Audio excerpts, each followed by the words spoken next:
بسم الله الرحمن الرحیم. شکر که 5 وقت نماز نمیخواند، 5 وقت نماز در سستی دارد، در 5 وقت نماز بی پروا است.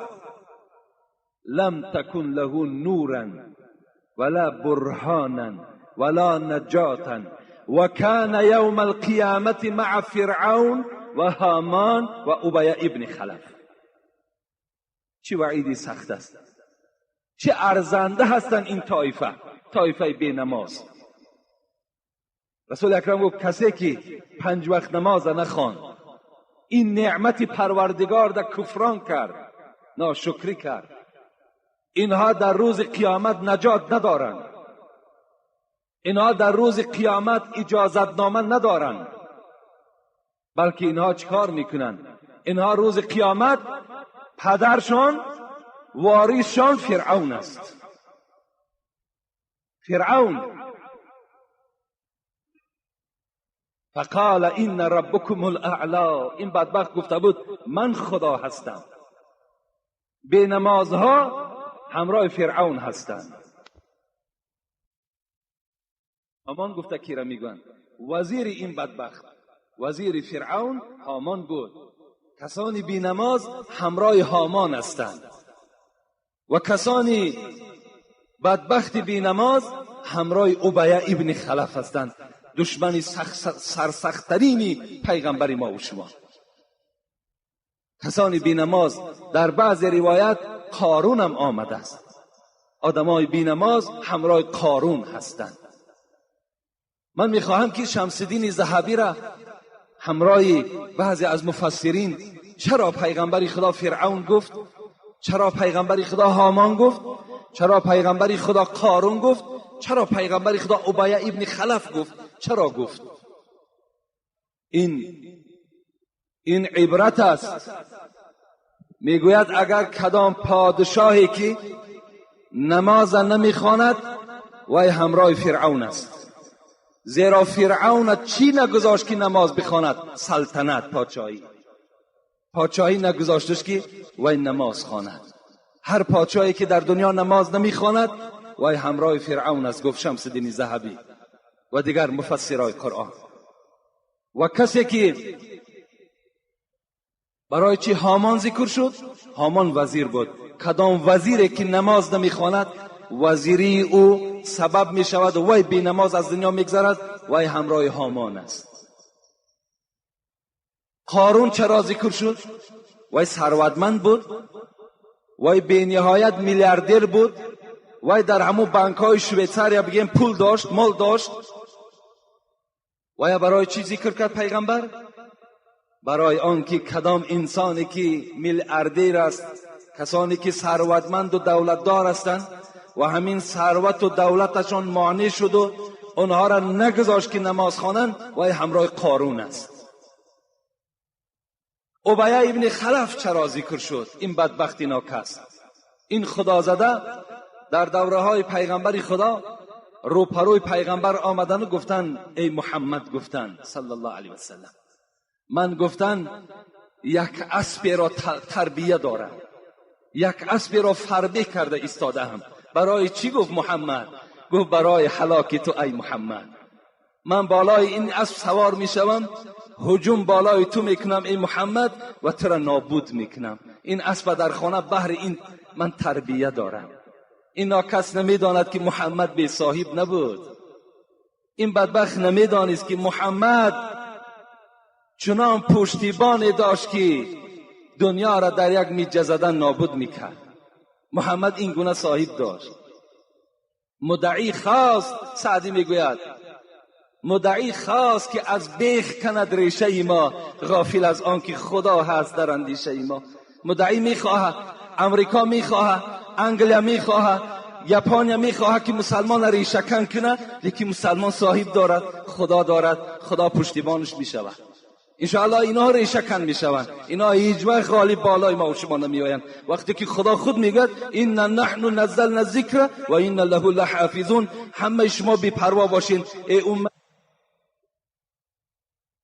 تاجیکستان، ای مردم تمام مسلمان بی پروا باشین که من خود قرآن فراوردم، من خود قرآن روان کردم، من محافظچی قرآن هستم. اینا کسی تا قیامت نابود کردن نمیتونه، کسی نمیتونه. محمد اقبال میگوید از فنا این قوم بی پرواستی. محمد اقبال خدا رحمت کرد، من اون زیارت کردم. میگوید از فنا این قوم بی پرواستی. برای چی ما بی پروا هستیم؟ برای چی بی پروا هستیم؟ از فنا این قوم بی پرواستی، استوار از نحن نزلناستی. ما استوار به همین آیتیم، این نحن نزلنا ذکر و این له لحافظون. ما استوار به همین آیت هستیم که خدا خود وعده میکند که ما پشتیبان مسلمان هستیم، ما پشتیبان قرآن هستیم، ما تکیه به همین آیت داریم. از فنا این قوم بی پرواستی، استوار از نحن نزلناستی. تا خدا ایطفی او فرموده است، از فسودن این چراغ آسوده است. خدا میگوید تا وقتی که من خود این چراغ پوف نکنم، این چراغ تا زمانی که من خود خاموش نکنم، اینا هیچ کس خاموش کردن نمیتونه. این چراغی هست که هر روز چراغ احمدی را حق بافروخت، کسی پوف کرد ریشی خیش را سوخت. کسی را پوف میکند و خود میسوزد. هیچگاه قرآن نمیسوزد، اسلام نمیسوزد، اسلام شکست نمیخورد.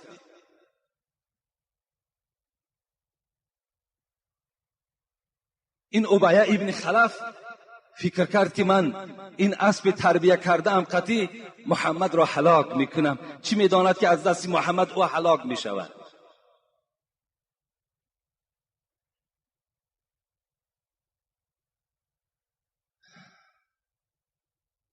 ای بریده، ای بریده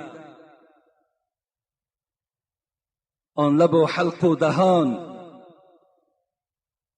به این دشمنان اسلام رومی مراجعت میکند.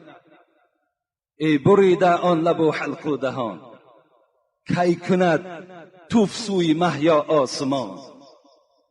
توف برویش باز گردد بیشکی، توف سوی گردون نیابد مسلکی. این توفی که اونها دارن، این هجوم هایی که اونها دارن، اینها میگوید به سر خود ایشان می آید. اینا در آسمان هیچگاه جای نمیابند که اونها استوار شوند. جنگ احد بود، این بدبخت در همون اسب تیار سواره خود سوار شد.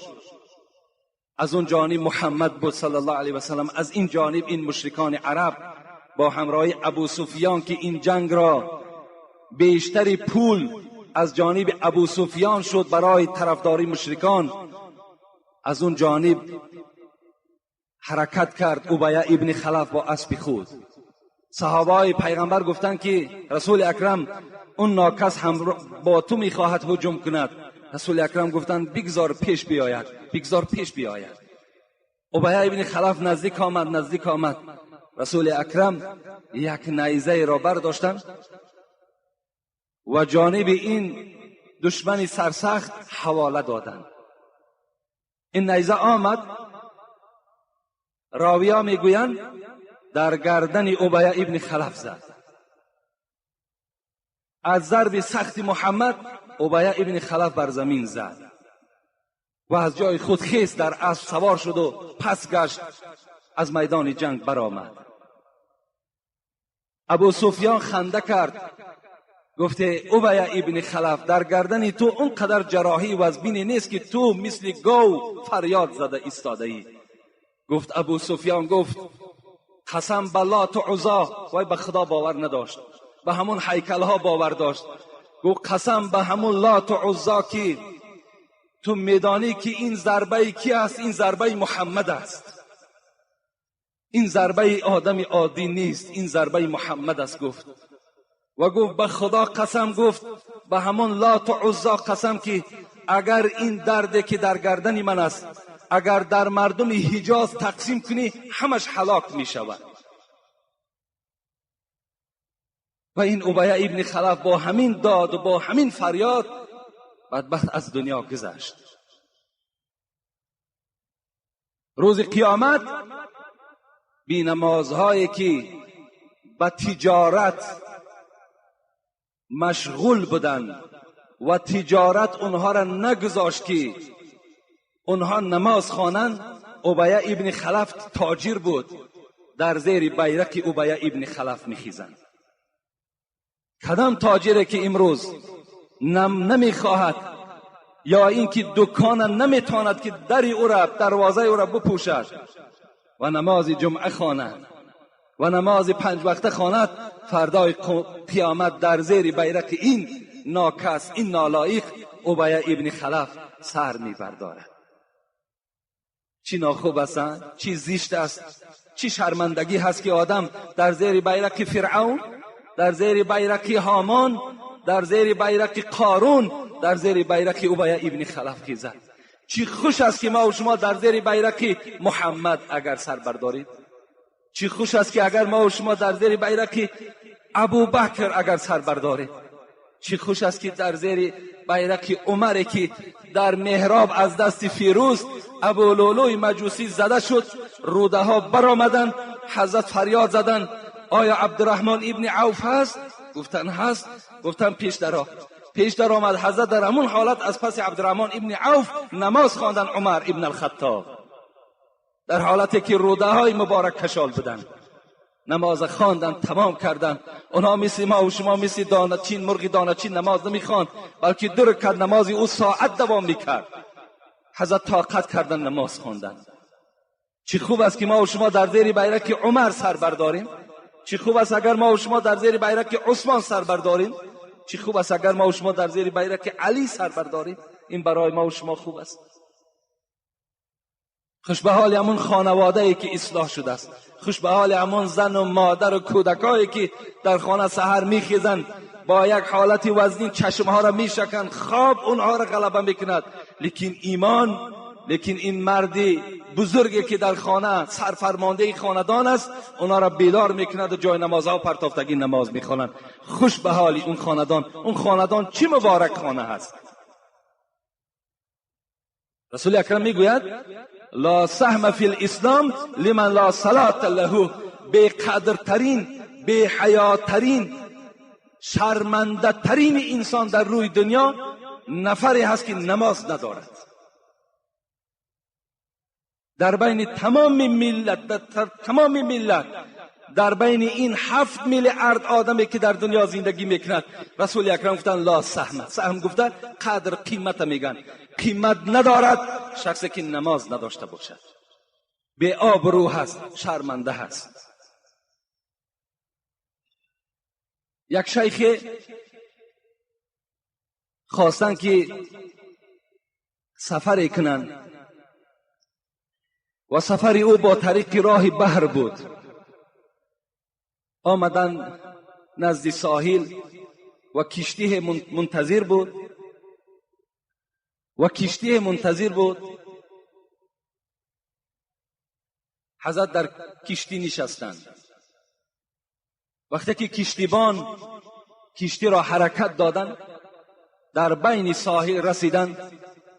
این شیخ به همین بحر نگاه کرد که حیوانهای آبی یکدیگر را میخورند. حتی نگاه کرد که ماهی را میخورد. شیخ در حیرت افتاد. این چی معامله باشد که حیوان میخورد؟ این بار اول میبینم که ماهی را میخورد.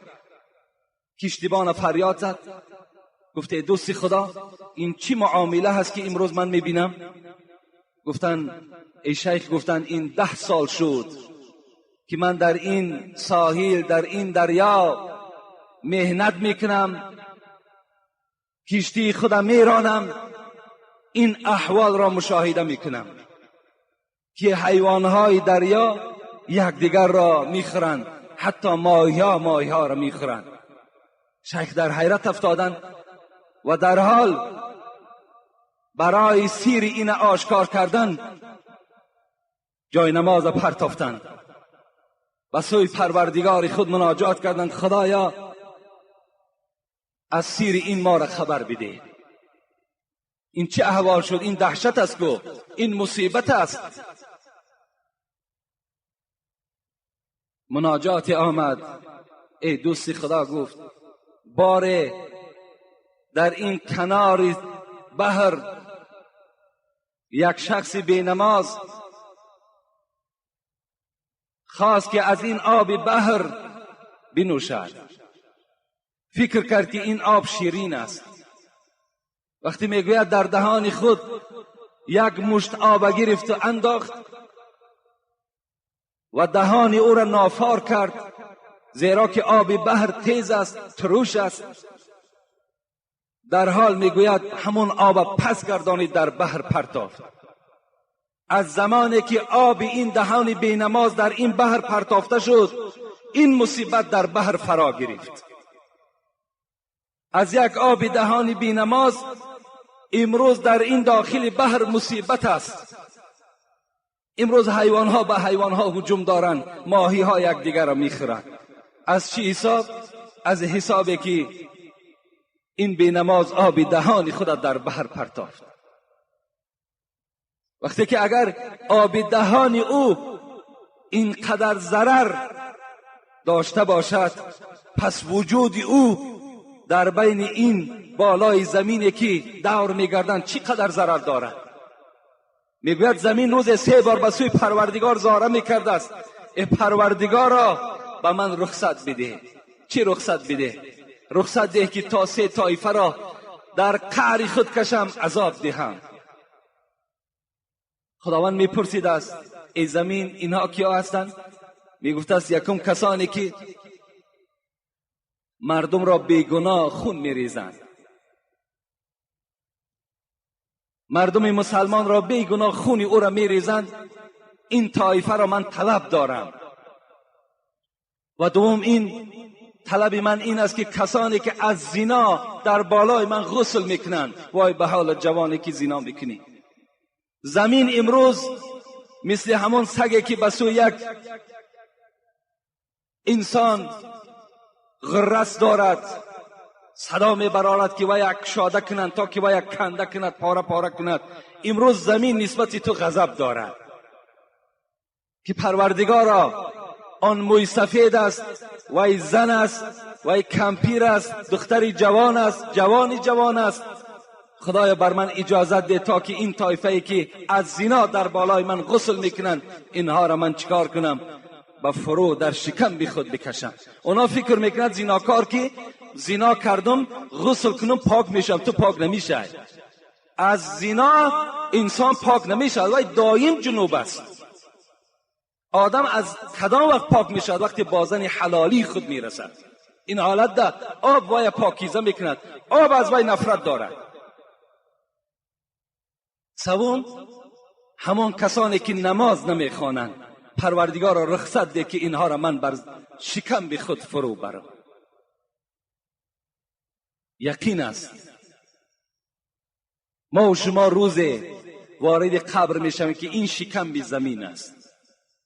چه بدبختی است که اگر ما و شما خون یک برادر ریزانده باشیم، یا چه بدبختی است که ما و شما زنا کرده و توبه نکرده باشیم. چه بدبختی است که ما و شما اگر نماز نخوانده باشیم. وای به حال ما و شما که قبر نسبت ما و شما چی احوال بدی را در اونجا برقرار میکنه.